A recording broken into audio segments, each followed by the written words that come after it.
raising capital in any sort of way, how did you go about it? How did you look at it? And what would you suggest when you're raising capital, a methodology or a way to go?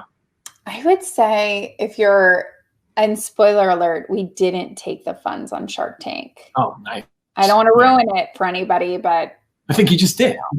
I just did. So, but I will say, I think even before you think about pitching, whether it's an investor or an angel, if you take like 2 steps back, I think it's kind of like an onion. You keep peeling the layers. I think that the inner core is you have to get comfortable talking about yourself and your business, which is really sometimes icky because people are like, me? You want me to talk about it? Like, can I write you an email? Can I send you a text? And it's like, no.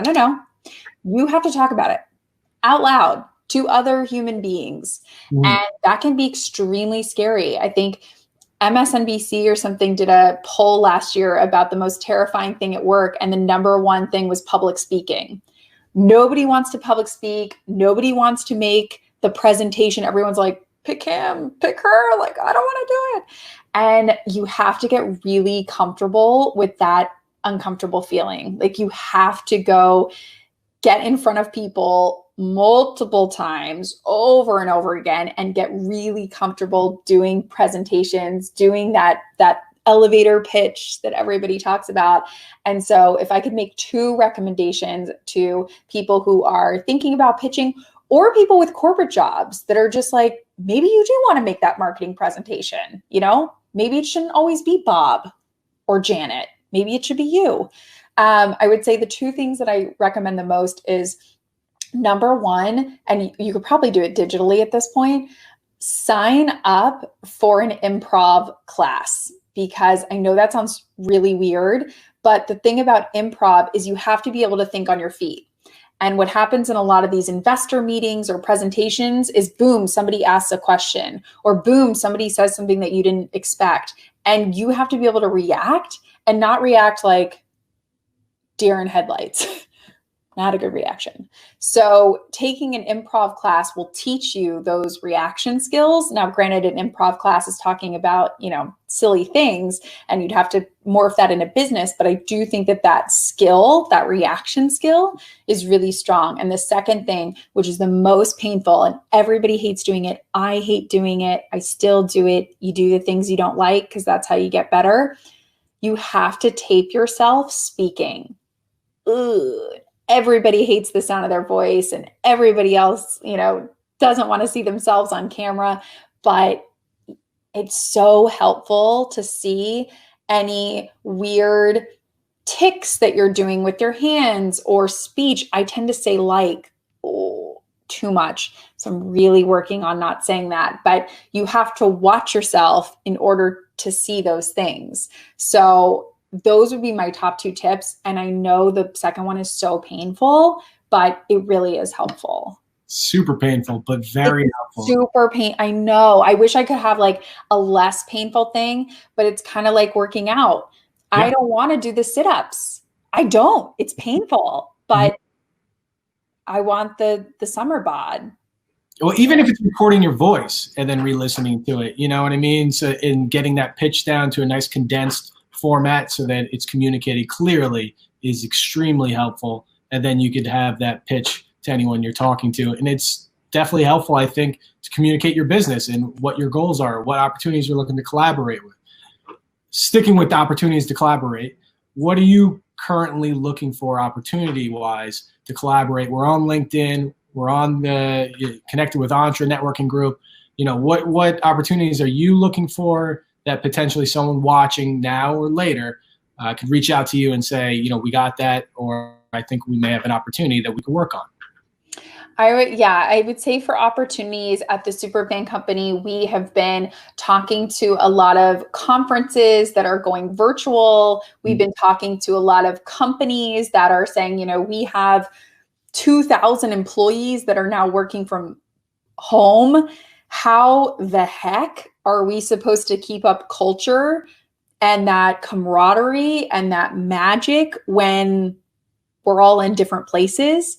So can we send something to all of our employees? Can we send something and then have a digital experience, you know, kits? Can we do a cocktail making class? Can we, you know, because I think what a lot of businesses are realizing is working from home is great, but what it maybe isn't so great for is that camaraderie, is that magic, is that, you know, bonding with your fellow teammates and trusting them and building trust. And unfortunately, a lot of that happens when you're in person.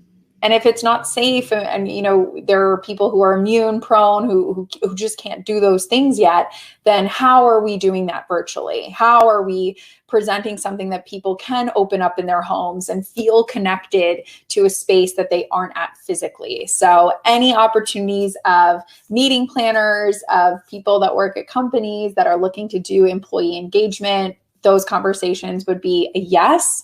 And then in terms of opportunities that I can give, I would say, again, we put in the link for those LinkedIn freebies. I think, again, going back to talking about yourself and talking about what you do, LinkedIn, I think, is one of the main culprits of this. I will see people who I know personally who are awesome, like killer people with like big job titles and awesome jobs. And then I look at their LinkedIn and it's like embarrassing. Like they don't have any of their information filled out correctly. It's like an old picture. I'm like, ooh, girl, you got to fix that. And so I sort of did a HGTV home makeover document that I'm like, if you are looking at your LinkedIn and you're like, this could be better, download that. It takes it's totally free. It takes maybe like 30, 45 minutes, but it will change the game in terms of making sure that you're talking about yourself digitally the way you represent yourself in real life. Right.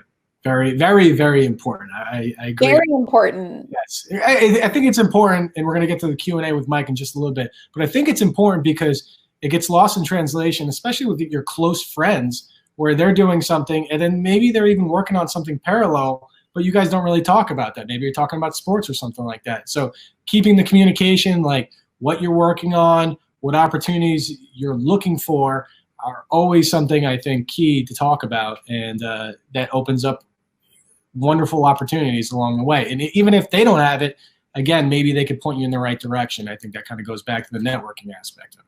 Absolutely. And most people don't realize that LinkedIn is actually a search engine. So most people just think it's a social network.